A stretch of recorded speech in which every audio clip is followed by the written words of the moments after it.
Hi guys, I'm David with Media Unlocked. And I'm Bill with Media Unlocked, David. And what are we talking about today, Bill? I think we should talk about that camera that I can never get the name right on. It's that like a tongue Sony twister camera. for you. I can't get it. I don't know why. I just cannot get it. David, what are we talking about today? The Sony A7R III. That's right, the 3. I'm just going to call it the camera. The camera. All right. Bill has... The beast camera. It's a good camera. It is a beast. It is a beast.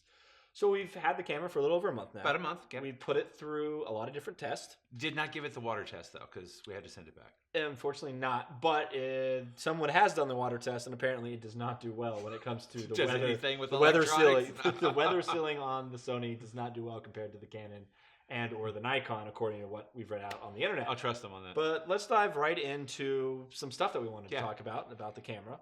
One of those being how does it work with the Metabones? Now, Bill and I are native Canon shooters. Right. I mean, Canon's kind of been our thing for years, and Really?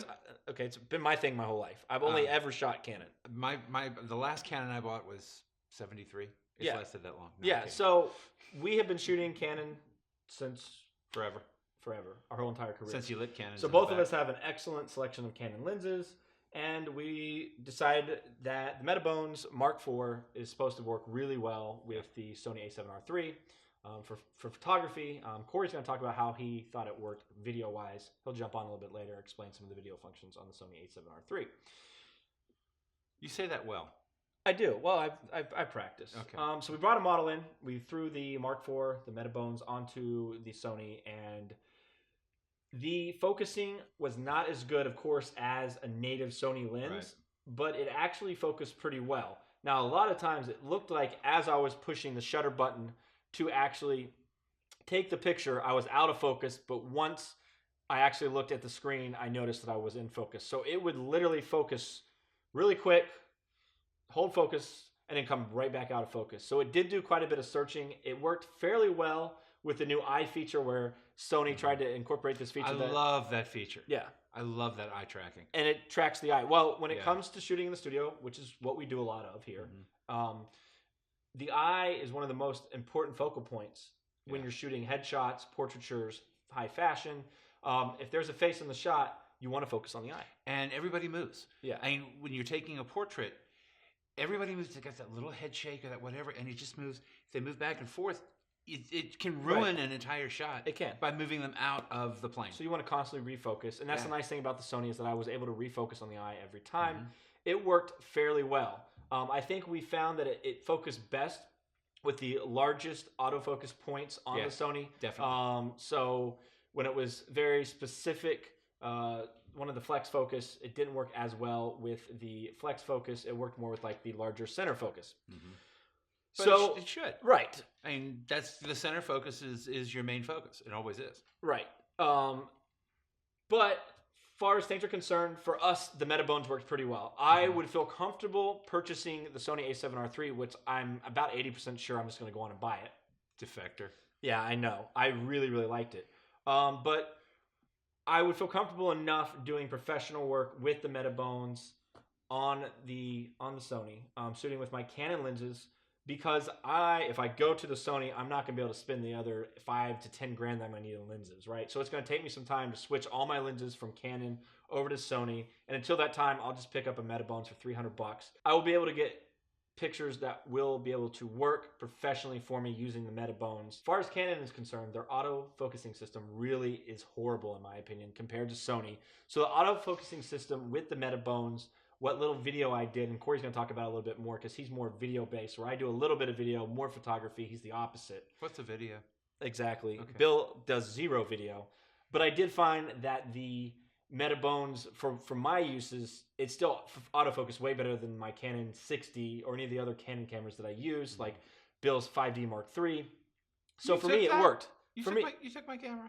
I was wondering where it went. Yep, I ran off with it. Okay. So I found that the Metabones worked pretty well for my needs as a part-time videographer, not a full-time videographer like Corey, and he's probably going to have a little more gripes than I personally do. So in that aspect, it worked pretty well. Moving on, we tested out the tethering because that was a big thing, is that it's using USB-C, and the tethering was lightning quick. Yeah, I was really impressed. We were shooting full RAW Now, you were using Capture One, right? Yeah, we were using Capture One as the software, and you can download Capture One for 30 days for free. They have a cheaper version that works with the Sonys. It's the Capture One Sony version, and then they have the full version, which costs a little bit more. Actually, I think like 2 or 3 times more, and it works with a large plethora of cameras. The nice thing about Capture One is it is plug and play. You plug it in, it is going to start tethering right off the bat. You don't have to do any extra steps like you do with Lightroom. And I got to admit, I was so impressed with the tethering on it. Cause I don't tether. I never have. Right. And It's too slow for you. It is. It's in too the past. slow. And I really wanted to experiment more to see where that goes. And I'm going to really go into tethering. I mean, I've seen a lot of people doing it in a studio setting where I'm working on a still life or something like that. It would really help to see that right on the computer screen right then, especially if I'm doing something with some really particularly tricky lighting. So I can see where the lighting goes right on a line. And how your colors look. And how my colors look, yeah. And so I may really have to explore that more now that I've seen you do that. So I appreciate you doing that for one thing. We put it up against the Nikon to see how it performed. And it was a tad bit faster than Nikon. But you also got to realize the Nikon is 5 more megapixels. And we shot both the Sony and the Nikon in a RAW format. So we were going right into RAW. We weren't shooting JPEG. If it was actually, if we were shooting JPEG, and the few that we did shoot JPEG, and I don't think we really talk about it in the video, there was like boom. I mean, JPEGs were just so lightning quick. Yeah, so you ought to be shooting RAW anyway. Right. But if you want to just see a quick preview, you could shoot RAW and JPEG, and with Capture One, just have it set to where it only imports the JPEGs, and it's really, really quick, and you can just get a really fast idea of your shot and how you like it. And then, of course, you can figure out what shot you like and then bring that shot in RAW-wise later for the editing. So it was a little bit faster than the Nikon. And, of course, something like my Canon 60 or Bill's 5D Mark III, it is extremely slow. Those cameras are extremely slow because they're using USB 2.0. Right. For the Sony, it's USB-C, and for the Nikon, it was USB 3.0. So we were really impressed with the tethering. And we have a whole video on that. Now, Nikon versus Sony. I thought that was kind of really cool. That was fun. It was fun. We put the Beast against the 850. Yeah, and really, I'm calling them the double beast. The Nikon D850 versus the Sony Beast A7R of the East and III. Beast of the West. The East and the Beast, the best of the beast. There you go. Okay, I can live with that. So the Nikon and the Sony, we did a very controlled shoot. We put the same tripod mount on each camera so the tripod never moved. We used a 24-70 at f4 for both cameras. Yep. We used the same exact settings. Now, you are going to notice the Sony is a little bit darker because of that, but I wanted to show the same exact settings. Every camera has a slight difference. Yeah, of course. So. But I want it to be as controlled as possible. Yeah, and that's exactly what we did. Now, we're not a lab. We can't set it up under a visual lab, but we came as close to it as any studio ever could. As we could. We used the same lighting setup. And then we did our best to have the model, Craig, of course. We did our best to actually have him use the same facial expressions for each shot. Of course, throwing the football around for this was the same was hard. Oh man, that was. You caught a good one when he's got the football. It came out fantastic. That was a great shot. And of course, there's going to be pictures to download, so you can pixel peep and see what you think of it. I shot a screen capture showing you guys the Nikon and the Sony pictures and going over what my personal thoughts were and which one I actually liked better. So let's take a look at that video now. You're going to love this. Hi guys, we did a controlled shot between the Sony A7R III and the Nikon D850. We both used 24-70 lenses. We also used the same exact settings and the same light setup. Now, if you're going to notice, the Sony will always be on the right, where the Nikon will always be on the left. And if you notice that the Nikon's 24-70 versus the Sony's 24-70 lens, the Sony was more zoomed in, or it captured a closer shot, versus the Nikon, which is a little more zoomed out, a little bit wider. And also, using the same exact settings for both cameras, you're going to notice that the Sony is a tad bit darker. You also got to realize the Nikon is about 5 more megapixels than the Sony. So we have 6 shots, 3 pairs of 2 shots, that we're going to look at the eyes, because the eyes is the most important part when doing a studio shot, is making sure the eyes are tack sharp. Now, in all 6 of these shots, the eyes are tack sharp. The question is, which one, the Nikon or the Sony, was sharper? So let's take a look. So we're going to zoom into the eyes here. Again, the Sony's on the right, Nikon's on the left. And it's hard to tell, but I think the Nikon, if you look at the tiny lines underneath the eyes, the Nikon probably has a tad bit more detail than the Sony.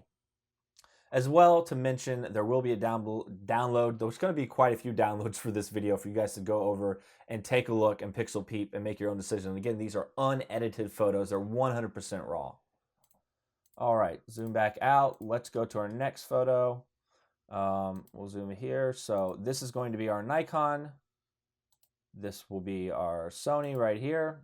Again, Sony's ARW and Nikon is NEF. Let's take a look at the eye. Again, if you notice, the Nikon is a tad bit brighter than the Sony due to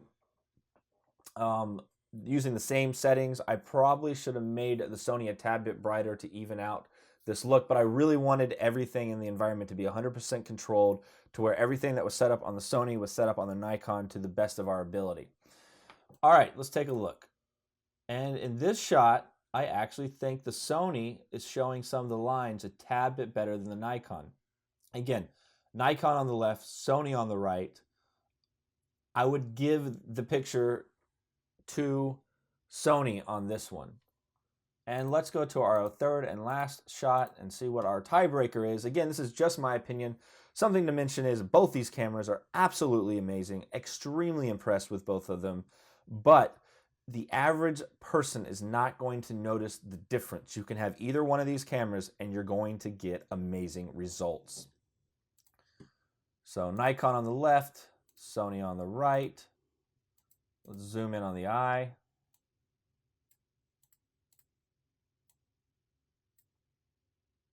And this one is almost dead on even. I do think the Nikon may look a tad bit nicer on this one. Just a tad bit nicer. So I think in our controlled studio shoot with a 24-70 2.8 or f4 lens, they were both shot on f4. I believe that the Nikon wins it. I think the Nikon is a tad bit sharper than the Sony, but both are extremely impressive. And there's a lot more things about the Sony that the Nikon does not do that still sells me on the Sony over the Nikon. But I would be happy with either one of those camera bodies. I am working on getting away from Canon because Nikon and Sony are just kicking butt and taking names in the camera industry right now. So, David, your conclusion is that the Nikon was a little bit sharper. Yeah.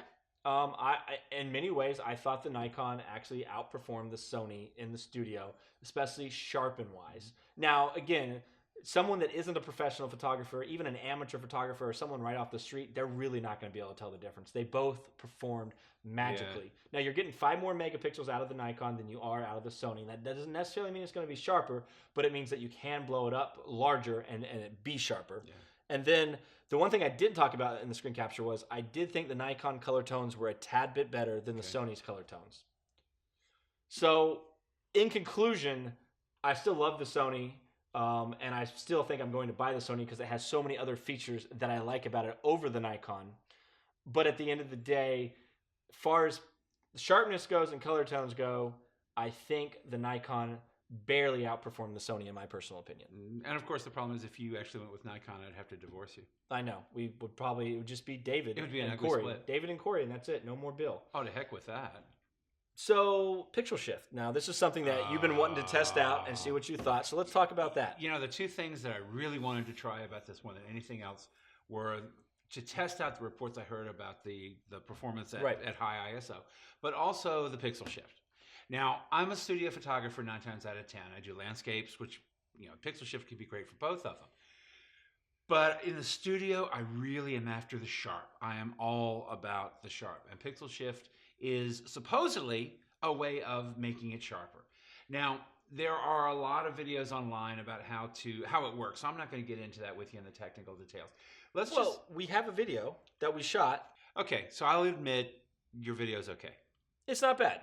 And I found out that the way I had the light set up, As you guys probably saw, I used some strobe lighting, Mm-hmm. and the way I had it set up with the glass and the way the reflections went, the 3 pictures did not combine well together, and the actual shot did not come out that well. You know why? Why, Bill? Because you're not me. Oh, is that what it is? Yeah. But Bill Mine worked well. did a much better job of a better controlled environment, and he's going to talk a little bit about the shot he got. For one thing, I use constant lights. Yes. With something like a pixel shift, that would help if you can use it that way. And glassware is always easier with constant lights than strobes. But what I did was I photographed a more than 30-year-old chess set that my wife gave me for my wedding present when she was stupidly marrying me. At any case, and it was really kind of cool because I've wanted to photograph this chess set for a while. Right. And the pixel shift opportunity was a great idea, a great time to test that. So we came into the studio, and I brought in one of the students from the University of Kentucky photography program to help me with it. And we set up this chess set, and it was really cool. Now, when I plugged it into the software is free from Sony, the Imaging Edge software. Yeah. And unfortunately, it is proprietary. It is proprietary. That is the frustrating thing at the moment. Right. Lightroom does not recognize Capture One. Or Capture One. But I'm pretty sure that Adobe is going to fix that problem eventually, very, very quickly, because this camera is going to be big. Yes. But the Imaging Edge software, it is free to download. You don't have any no cost issues. It's very easy to put it on the computer, even a dinosaur like me with my dinosaur computer. Right. Insta-what? Snap who? Yeah. You know, but it was easy to set up, easy to follow. Now, I did not have the opportunity to explore it the way I really wanted to. But it gave me pretty much all of the options of manipulations that Photoshop does, or that Lightroom does. So I can control my white balance. I can take a look at my histogram. I can look at the dynamic range, because Sony is really proud of their dynamic range. We're going to talk about that a little bit later. Very easy to see where the dynamic range of the camera is in this particular software. I wish I had had time to explore it a little bit more than I did. And I'm looking forward to the opportunity, if he's going to buy the camera, of stealing it from him, to pay him back for stealing my Mark IV, so that I can test it out a little bit more. Mark III. You don't have a Mark IV. You're not that fancy. You wish. I was trying. I can steal it from John. Any case, I really wanted to explore it a little bit more, but I'm going to go back into it again. The software was good. It was easy. Yeah. Very, very good. The results that I had, it's sharp. I blew it up to 400% in the raw version in Photoshop. Now, you export as a TIFF, then you can open the TIFF file in Photoshop. Or Lightroom. And edit it more. Exactly, and go in. And I did that because I'm just more familiar with that software, and it gave me a better chance to find a particularly good image. But it was so sharp. I mean, the lines at 400% were amazing. I shot this particular test at 1000 ISO, David, which in a studio, there's no reason to use 1000 ISO. But I wanted to do that so that I could test the ISO capabilities of it. And there was a grain pattern. Okay, there was a noise pattern at 1000 ISO, but very, very simple, basic camera raw filter settings. Would you have to blow it up to 400% or 500% to see it? I saw it at 200%, but it didn't really become noticeable until about 300. Okay. And at 400, I took a look at it. It was there. I just used the old trick of increasing your luminance and then sharpness and then masking out the sharpness where you didn't want it. And it got rid of probably 90% of the noise issue. Which, when you take it back down to 100%, then the noise is not visible to the eye. Right. And you actually did a night picture. Yes, I did. In our original Sony video. And I thought was at 800. You thought it was at 8,000. It was 12,800. And there was noise. There was a great deal of noise. But it was very impressive. It was. How little amount of noise there was for the noise. It was for the amazing. ISO to be so high. And I actually shot a portrait today at 12,800. I had a model in, and we were working on her portfolio. And at 12,000, and it was a test. Right. I mean, obviously, she's not going to use that for her portfolio. But I shot her at 12.8 just to see what it looked like. And it's not a port quality piece by any stretch of the imagination, because it had a lot of noise. Right. On the other hand, for 12,800 ISO, it was amazing. And in some cases, it's somewhat usable. Oh yeah, it was a great piece, as long as you don't blow it up or look for anything special. Facebook, Instagram, something like that. Facebook or Instagram, or even if I were shooting an event, I would not hesitate to shoot an event at that, as long as it was not the signature images for the event. Right. Which I would never want to do that at 12,800. We were extremely impressed with the low light capabilities and how well the camera focused at low light. That was, I think, a concern with the Sony A7R II is that it didn't Yeah. focus that well in the low light. It did a really good job of focusing in the low light in my test. I had no issues with focusing at all. Yeah. And I just It was can't- quick. The focusing was quick. very, very fast. I was really looking forward to testing the pixel shift and the high ISO capabilities of this camera because I'd heard so much about it. And I was just so impressed with it. It's so much better than my Canon 5D Mark III that it just puts the Canon to shame. I'm sorry to say that. I'm a diehard Canon guy, but this is just better. Yep. Now, and that's why I'm considering moving over. one of my questions is the same thing you raised earlier. Is it enough of a difference to justify? Now, when I shot the pixel shift, I used every trick in the book to get a sharp image. And it is sharper with the Sony. Yeah. There is no doubt. It is sharper. But is it enough sharper to justify an upgrade? For me, it is. On its own, in my opinion, no, it's not. If I were upgrading, I might take a look at it. But I don't think it was enough of a difference to upgrade because of it. Not just that specifically, but there's a lot of other, I guess, moving parts as far as the better video, the better autofocusing, the more megapixels. Now, I got to admit, I fell in love with 40 plus megapixels when I was playing with this camera. And I like to crop. I like to be able to step back a little bit, shoot my image to know that I have a little bit of room to crop. And sometimes in a studio, when you're shooting someone, you take an image and then you look at it in your post-production and it's like, if I cropped it landscape instead of portrait. But when I do that with my Canon, I'm throwing away 10, 15 megs. Right. With this, I'm throwing 24, away 26? 20 megs and I still got 20 megs. Yeah. So, I'm envious of all of those megapixels. What it means is that as a photographer, I have to be more careful in my cropping. I've learned with my Canon sensor. Right. Now, I love my Canon. I'm not changing. But I really want Canon to send me a special 44 megapixel sensor that I can just pop in. There you go. In place of the It's called one the that I got. 5DSR. Yeah, okay. The battery. So Bill didn't really ever get a chance to play with the Sony A7R II. Corey has dealt with their... Anyway. Huh? I can't even say the... Yeah, you R2. can't even... Yeah. Corey has used the same batteries that were used in the Sony A7R II is also used in the Sony A6500. And those batteries died so quickly, especially when you're shooting video. The new battery, it's almost twice the size, and it is a big, big jump for Sony. They listened to what people had to say, and I really, really like the larger battery. Is that the battery he said played taps the minute you put it in and turned it on? So that was a huge jump, in my opinion, for Sony, and that's another reason why I think I want to move over to Sony is that they fix a major issue because I don't want to be in the middle of a wedding shoot having to have 20 different batteries to get through the day. And I got to admit, I never had a problem with the battery at all.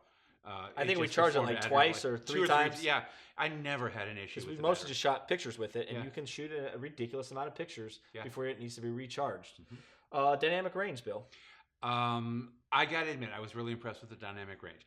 Now, DxO tested it at this, what they say? 14.8. 14.8. 14.9. I can't give it that kind of a test by any stretch of the imagination.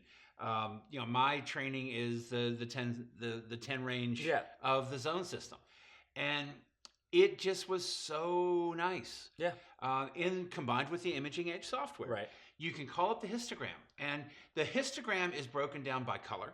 So you've got the red, green, blue. Right. But you've also got the bright histogram all on the same chart. And it makes it so easy to adjust the points so that you can extend the dynamic ranges into the true black and true white point. And since I do largely black and white photography, that gave me a basis that was just unbelieved. And I don't know that Photoshop or anything like that can give you the kind of flexibility to measure the dynamic range. I'm doing it by eye right now in Camera Raw in the filter in Photoshop, and I really like Sony's system so much better. I was impressed with it. Adobe, you should listen to this. Okay, can I say this again? I really like Sony much better in their histogram. Yeah. Adobe, are you hearing? You listening? It made it just very easy to work with. Right. Very, very easy. And I just love the histogram. I mean, I learned more about how to use the histogram of my camera, testing this camera and combined with the Imaging Edge software than I ever knew about histograms. Yeah. So we're happy with the dynamic range. Moving on to the burst speeds, 10 frames, full RAW, 42 megapixels. What the hell? That was awesome. Yeah, and when I was shooting that still life to get 10 shots that fast, it was so cool. It was ridiculous. I made sure that that glass raw. didn't and just it wasn't jump. JPEG, it was RAW. Yeah. So sports photographers out there, this could have It could be a game changer for a sports guy. It could be good for sports. And we didn't test it, and I would love to hear anybody that does shoot sports that does have this camera. Their I've thoughts been on playing it. with sports. I shot the Lexington Legends minor league last year, and of course there's my roller girls. Right. But it's the middle of winter. We had like 4 feet of snow, and it was like minus 400,000 degrees. We had to or deal something. with Christmas. And there was Christmas, and there just New weren't Year's sports going on. And my cat did not sit still for the burst speed when trying to unwrap the presents. So let's talk about personal things, positive-wise, that I really liked about Sony. One of them for me being it is lightweight, it is small. Now, Bill does not like that I as didn't much. like that. I got big hands. And to me, it was too small. Right. When back in the day when I was shooting film, that's the exact same reason I rejected the Pentax K1000 and went with Canon in the first place, because the Pentax was smaller and it didn't fit my hand well. Well, the Sony does not fit my hand well either. So for me, I just need something ergonomically a little bit bigger. It's partially, of course, the fact that I'm used to a bigger, heavier camera because that's what I've always shot. As I get older, I find that my muscles shake a little bit more with the weight, so that takes away some of my sharp. And it's possible that somewhere down the road I'm going to want to go with a mirrorless system, but all of the mirrorless systems have that as a flaw, in my opinion. That is not unique to the Sony, and their system is just, is the same size as the Olympus system or anything like that. Well, but for me, the smaller system's great. I'm a landscape photographer. I like to hike and camp. So I like to hike into some of the spots that I'm actually going to shoot. And being able to have a smaller, lighter camera and only taking 1 or 2 lenses that I'm going to need for the landscape shots makes it way easier for me than having a bigger, bulkier Canon camera. So for me, that's good. Now, one thing that we found that I've known about, they have the same thing with the Sony A7R II, is that you can use third-party flashes. Yes. So we hooked up the Canon flash, the Nikon flash. For some reason, you can't control through the camera. You can't change the flash settings. If you're a commander, you lose any kind of communication TTL capabilities. Right. But the flashes that a lot of people buy for entry level don't have that anyway. Right. My Canon flashes do not have TTL capability. So we found that to be awesome. So like if I do end up buying the Sony, I can still use my Canon 430 EX2. I can still use my strobe. We can hook up, and my strobe, commander is a Canon commander. So I won't get TTL hooking it to the Sony, but I can still use the commander to actually change my light settings to my strobe, because the commander has its own functionality right there built but into it. It's such a shame that I don't have to worry about you borrowing my A1. Yeah, I know. That's a whole nother video using the new Profoto A1. And I am looking forward to testing that for the next month. So a few negatives for me, there isn't a lot. One of them being that there are not a lot of native Sony lenses right now. I think Sony's going to be putting out more. Well, they will. And they're expensive. You're going to pay more. Oh, yes. You're going to pay more for Sony glass than Canon glass, unfortunately. Not a lot more, but a little bit more. Yeah. And there isn't really many third-party options as well. But again, I really think Sigma, Tamron are going to be coming out with stuff this year. Well, Profoto is coming out with an air commander for the Sony in a couple of months. So the Sony is going to work into the mainstream market. They're going to have to, because this camera's that awesome. This camera is that good. It's going to bring Sony into the It's going to market. bring these companies are going to start making stuff for it, because people are buying this camera. And then the one thing that me, Corey, and Bill all agree on is we hate the menu system. Oh, I'm it's sorry. so confusing sometimes. Sony, find an 8th grader or something to work on a menu system, because this one the menu system just killed us. It's awful. I mean, I'm a dinosaur. I kind of dislike learning new things, and this one just turned me off. I'm not. Much. I'm good at this stuff, and I even got lost in the menu system. You're not good at this. Oh, I'm great. You're right. I'm not good. I'm great, Bill. Hey, David. I think I'm going to go grab a soda real quick, because why don't you talk to Corey about video? Oh, that's right. Corey's got to jump in and tell us a little bit about that 4K. Now I get to ignore Bill and talk to Corey. Awesome. And you're going to tell us all about the video, because I know video, but I don't know video the way you know video. So tell them. Yeah, those people out there, what are your thoughts on this Sony A7R III's video capabilities? Okay. Well, the Sony A7R III is pretty incredible, to be honest with you. It's a great camera for video. I am even considering upgrading myself. To We might have a couple of these running around the studio. Yeah, there might be a couple of them. And you shoot on the A6500 right now, right? I mean, that's what we're shooting this on. That's what we're shooting this on. And I mean, for me, it was a little bit different because of the way that the buttons are. The buttons are in different places, so it was a little bit different, and I had to kind of get used to the way that works. But I don't know. I really like the fact that you can kind of go back and forth between a Super 35 and a full frame, which is pretty incredible. I love the fact that you can have that dual SD card slot in there. That's huge. Right, because 4K is going to take up that footage, so you have the capability of having more footage to record onto. Yeah, no, it's great, and you won't have to switch it out, and you can just keep on recording, which is great. The low light was actually pretty incredible. I was really surprised with how good the low light was. I think it's improved from the A7R2. For sure. No, definitely. Definitely not like the A7S2. Right. The A7S2 is just it's a low light beast. It It is. Everybody goes to the A7S2 when they want something that's good in low light. Yeah. It's like 40,000 ISO and they can still clean it up. Yeah, it's like, what is that? It's ridiculous. But we did do a test outside at the skating rink. Remember that? Yeah.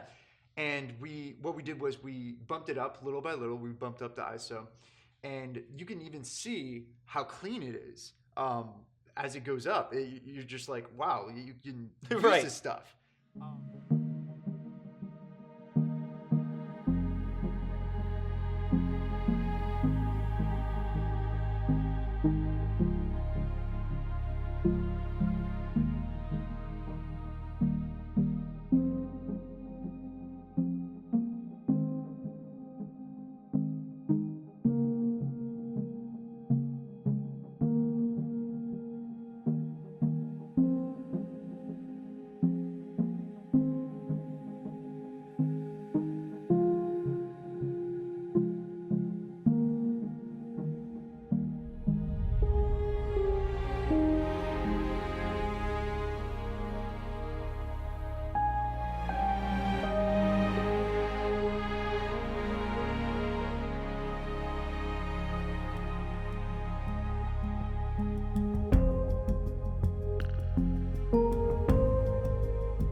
And now it doesn't go as far as the A7S2, like we said, but it still is well. And the idea that good. A7R3 is predominantly a photography camera, right? The A series is predominantly video, right? But you're getting ridiculous video out of a photography camera, right? Exactly. And I mean that's kind of the ultimate camera for a lot of people is that's what they want. They want to be able to shoot video and photography. Simultaneously or back and forth, and for me that's important. I'm a photographer, so I get all the nice photography functions, and when I need to shoot video, it gives me some great video options. Yeah, exactly. The thing that I really like about this, like David already mentioned, the battery life on this thing is almost 2 times as much as the batteries I have, and it's pretty incredible. I love that. We didn't even run out of battery when we used it. And I think it's still going. I think pretty much we would charge the battery when we actually had downtime. We weren't like freaking out like we need to charge the battery so we can get back to the shoot. Right. It was we're finished with the shoot. Might as well go and charge the battery up. And we only have one battery. Yeah, we used one battery the whole month, or a little over a month now. We only used one battery the whole time. Just one. So that was I loved it. What did you think of the slow motion? The slow motion was great. It looked good, right? It looks really good. When you're doing that Super 35, and I see a huge difference between my A6500 and the A7R3. The Super 35 slow motion is almost 10 times better as my APS-C just because of the quality. The quality is better, definitely. I've seen the quality thrown up onto Instagram and up on Facebook, and it might be their compression rates as well. But it looks always a little bit soft on my APS-C. Right. Now, to be fair, I haven't thrown up anything on social media with the Super 35, but I'm sure that it's better because I mean I could see a difference just right away. Well, when we went into a gym and shot some of that slow motion, some of that Super 35. Right. Yeah. And we'll show you guys that. Yeah. And then what? Were you using the S-Log? Were you using the S-Log? Yeah, I was using S-Log 3. Yeah. So that's another great thing, and that's something that you could talk a little bit about because you know your. Yeah. So that's a wider dynamic range that you have when you use the S-Log 3, which is. I mean, that's great. Right. Like you have a little. And you like the codec a lot better for Sony versus like Canon or Nikon, right? Yeah, it's definitely better as far as coloring is concerned, so that you can color it better. It's just when you're using that codec, you're able to color it and to have that dynamic range to play with. But when you're using something like an MP4 and I mean, that's pretty much what you get. You know? Like once you have done those colors, once you have set your white balance, once you've done all that, you're locked in pretty much. I mean, you can maybe, finagle some things, but you have to expose it correctly and you have to make sure that you do it as flat as possible. But that's in the settings. So you can't do it after the fact. So S-Log 3 actually lets you do it after the fact, if that makes sense. Okay, right. And I mean, it's really flat when it comes out. It's almost like, oh my God, my video looks horrible, till you go in and puts the colors back in. See, that's the funny thing, though. I see this a lot, actually, and I'll see this in commercials. I'll see this in a lot of different places on social media and that type of thing. People will film flat and just throw it out there. And never color correct it. And I mean, it's kind of sad just because then you don't get a certain type of look, and that is the look, is a flat look, which some people like. I'm not a fan of it personally.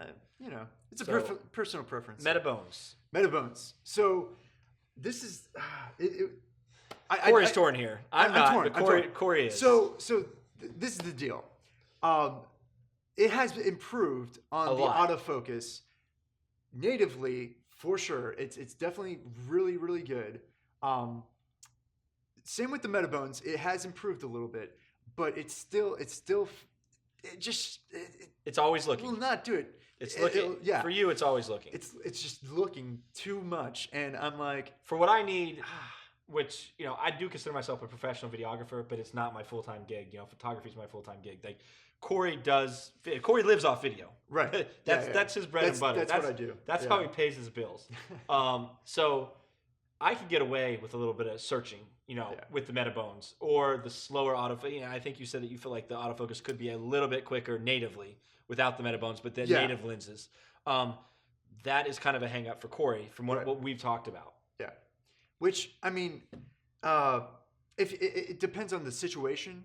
You can, if you have enough light, right? That's one thing that I've noticed is if you are in a low light type situation, it's going to search a lot more. So because we were in a lit place, it was a little bit better. But when we had the Metabones on, it was searching very, very hard. It was just down. Now, a lot of people really liked the actual viewfinder on the back because even in broad daylight, supposedly it was bright enough, for video. I mean, as a photographer, I'm looking through the eyepiece in the back, right? Yeah. But as a videographer, and you don't have an external monitor hooked up, then all you've got is your little flip out, Right. screen. And that's not to say that it is perfect. Yeah, I don't know how many nits it is, but when it's really bright outside, you're still able to see what you're doing. Right. To an extent. If you have the sun blaring down onto your screen, it's still gonna. You're going to get that glare and you won't be able to see exactly what you're doing. Right. But the point is that because it's brighter, you'll be able to see it in like sunlight in general. Right. So it is a little bit brighter. It is a little bit sharper. So it's good. Right. How do you feel about the stabilization? Supposedly the stabilization got a little bit better from the AR2 to the A3. Yeah.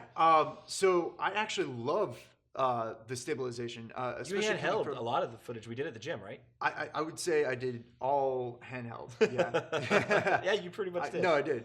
I did it all handheld. I do a lot of run and gun work, Right. and so I'm used to doing handheld work, especially with the 5-axis Right. stabilization. It just makes it easier. You know, why have a monopod when Right. you have your two hands and stabilization? You know, it doesn't make sense to me.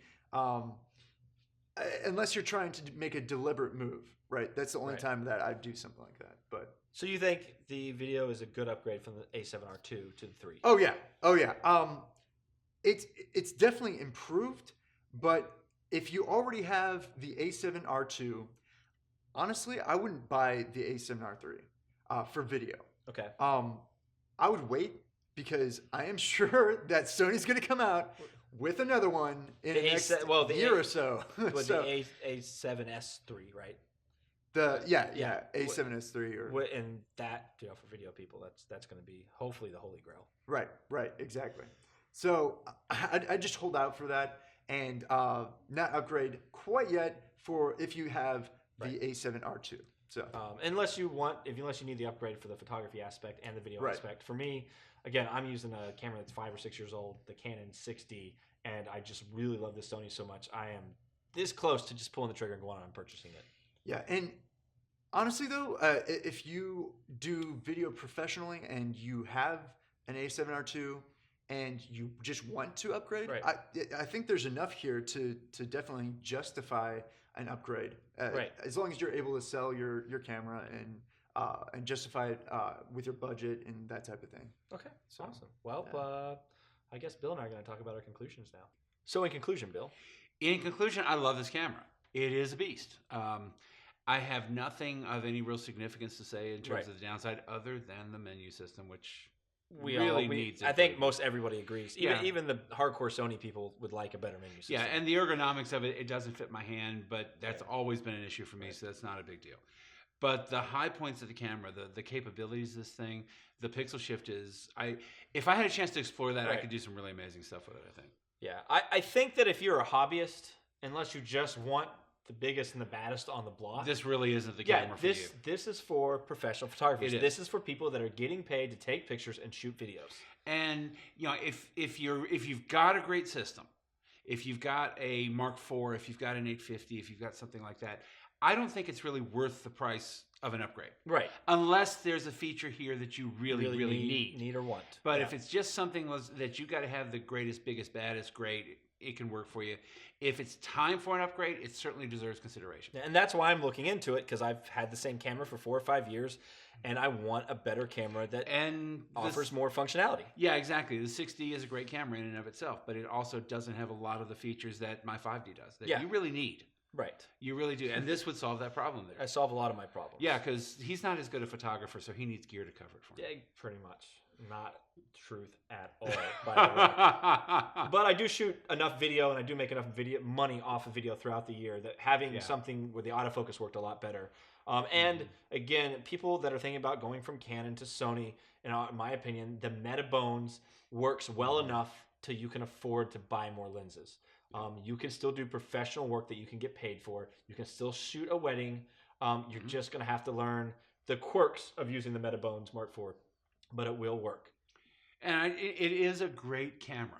There is no doubt about it. It's a fantastic camera. I'm really excited to have had a chance for the last month to shoot it. Yeah. I found some really cool pictures with it from my portfolio. I pleased a lot of people with the shots that I took with it. And it is a fantastic camera. If you guys have made it this far, click right over here, the newest video that's coming out. And of course, click down here if you're going to go check this bad boy out on B&H. Any little thing that we sell through B&H through these links, give us a little commission, keep us alive. And of course, if you guys want to subscribe, which if you haven't already and you're this far, just click down here, subscribe. And as always, guys, we'll catch you next time. Lots of links down below for all the footage that we've been shooting. Yeah, lots of pictures this time.